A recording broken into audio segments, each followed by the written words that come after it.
Hello guys, welcome back to my channel. Meron tayo dito guys na Mitsubishi Canter 4M40.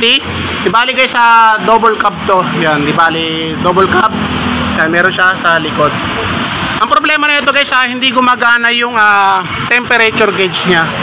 Yan, di bali hindi nagwa-warning na kung mataas ba yung gauge niya, yung sa temperature, talagang totally bagsak daw. Yan guys, ayaw natin susi, pakita ko sa inyo. Yan ito guys, hindi gumagana. Dapat guys, ito tulad nito, mainit yung makina, dapat aabot man lang siya bago magkalahati o sa 1/4. Kaya nga lang talagang bagsak. Bali ito guys, papakita ko sa inyo guys kung paano yung testingin o kung paano yung gagawin. Ang una yung titingnan guys, yung sa sending unit. Ituturo ko sa inyo guys kung saan ang location ng sending unit nito. Bali 4M40 to guys. Yan, Mitsubishi Canter. Yan, ito guys yung niya, temperature sending unit. Yan, ito guys. Bali ito guys yung ibabaw. Yan yung valve cover. Yan, nandito siya sa sa gilid ng yan yung lagayan ng tubig. Yan, ito guys yung upper hose. Yan, ito guys katulad to guys ng Mitsubishi L300 at saka Adventure. Yan, Hyundai Grace. Yan, pare-pares lang yan guys nandito. Yan, Pajero, isa rin yun. Yan, ito guys, iisa lang yan. Bali ito guys 4M40. Ano to kaya? 24 volts? 12 volts. Bali ito yung driver, kapatid ni paring Simon. Kaya kaway ko kuya. Yan. Bali ito guys ang sasakyan na to, so kumpare ko to kay paring Simon, Arnold, Orojo Glass. Bali gumagawa sila guys ng mga bahay, yung mga salamin, mga window glass. Yan, ito ang negosyo ni pare ko. Yan. Shoutout nga pala kay paring Simon. Yan. Tsaka kay paring Itik. Tsaka kay Dominador, Doming. Yan guys. Pag kailangan nyo guys ng mga magpapagawa kayo sa bahay, yung mga sliding door, yan, mga bintana. Yan guys, kontakin nyo lang tong Orojo Glass. Meron yan guys sa page. Yan, Orojo Glass. Yan, shoutout kay paring Simon. Bali guys, ito papakita ko sa inyo guys, dito na tayo sa punto na sira. Yan, rekalip habak mga. Yan. Ito guys, bubunutin nyo yung sakit ng temperature sending unit. Yang iisa lang yan guys ng ng Mitsubishi L300, yung sending unit niyan. Yan, bali guys, i-on yung susi. Tapos ito guys ang irerekta nyo. Ididikit nyo sa negative o sa body ground o sa makina. Yan, ito guys yung nasa ibabaw, yung nakapahalang o yung pahiga. Yan, ito kasi guys papunta to sa sa heater controller. Itong nasa na to, yung patayo. Yan yung magbibigay ng signal guys kapag mainit yung makina, hindi na siya mag-heater. Yan, hindi nagagana ang heater plug. Yan, kumbaga hindi na magbibigay ang heater controller kapag mainit na yung makina. Bali ito guys ang irerekta nyo, hinasa ibabaw.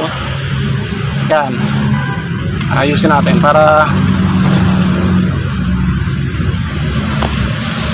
guys, ganyan lang mag-testing yan yan sa ibabaw.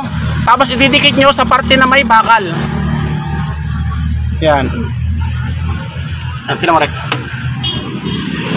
Yan, ito guys sumagad.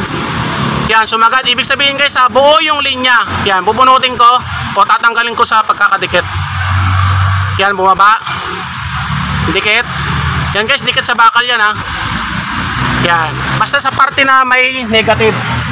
Yan, ito yan guys, ulitin ko guys, itong nakapahiga, ito guys heater controller yan, wag yan. Yan, balik yan lang, didikit nyo o itutusok nyo, tapos dikit nyo sa may ground. Yan, sige, mo to. Yan, tapos bubunutin ko. Yan guys, ganyan lang. Ngayon kapag idinikit nyo, kunyari dinikit nyo ng ganyan at hindi pumalo, kunyari nilagay nyo ganyan, dinikit nyo, hindi pumalo, ibig sabihin maaaring linya may putol, i-check nyo yung mga linya nya.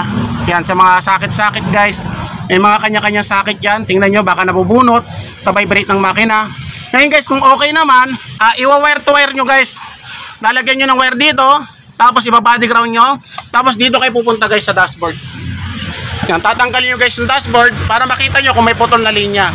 Yan, titingnan nyo guys kung may continuity yung test light nyo. Bali guys, ibig sabihin sira yung sending unit.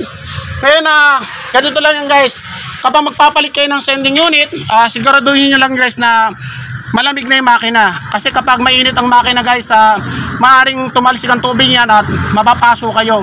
Tapos kapag tumalsik sa mata nyo, bibilis ang tibok ng puso nyo guys kasi alam nyo mabubulag kayo. Yan guys, katulad nito guys, medyo mainit. Yan, kararating lang ni kuya, yung driver. Ang gagawin nyo guys, pasisingawin nyo lang ng konti. Medyo ingat lang guys. Ako kasi sanay na ako dyan eh. Yan. Kaya hindi na tayo nagbasahan guys kasi hindi pa naman masyadong hindi na masyadong mainit. Yan guys, tapos natanggal nyo.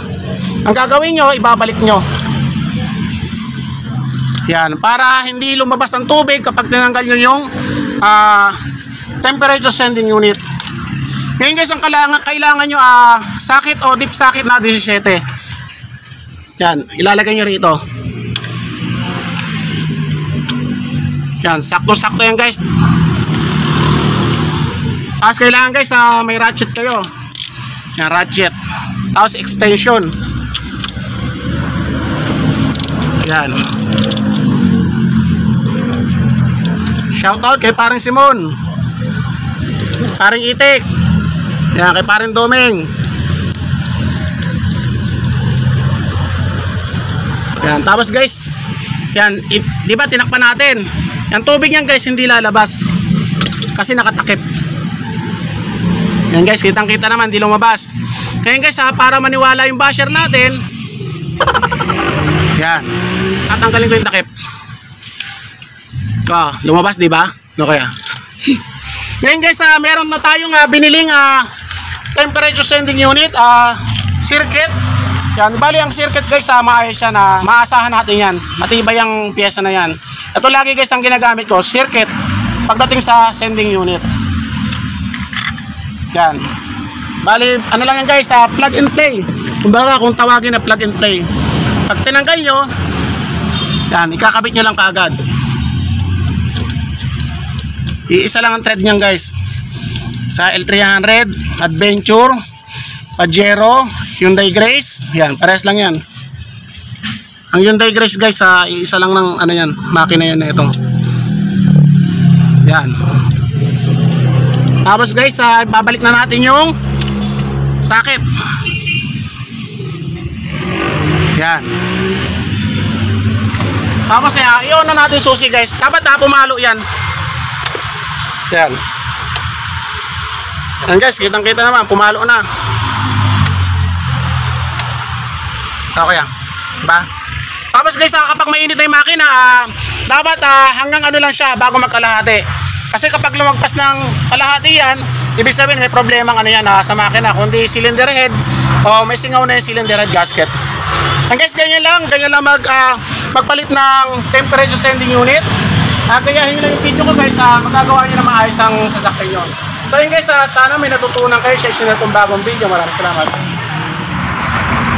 Yan guys, okay na, mainit na yung makina. Yan, bali nasa lagpas lang siya ng 1/4. Yan. Yan, ibig sabihin guys, maganda pa yung makina na itong Mitsubishi Canter na to. Yan, patay natin. Kaya magpagas ka na rin. Wala na. Ayan guys, okay na. Gumagana na yung temperature sending unit. Bali, okay na. Yan kuya, hindi ka na makikita mo pag nag-overheat ka. Yan, ibig sabihin, pag tumaas siya ng mga lagpas 3/4, overheat na yan. Yan. Bali, kuya, shoutout ka. Shoutout, Roger Glass. Yan kuya, maraming salamat. Parang Simon, shoutout pala sa iyo kay parang Itik at saka sa mga kasama mo dyan. Mag-ingat kayo lagi sa pagkakabit ng mga sliding door kasi syempre medyo nakakatakot yung mga salamin yan. So yun guys, sana may natutunan kayo sa isinare kong bagong video. Maraming salamat.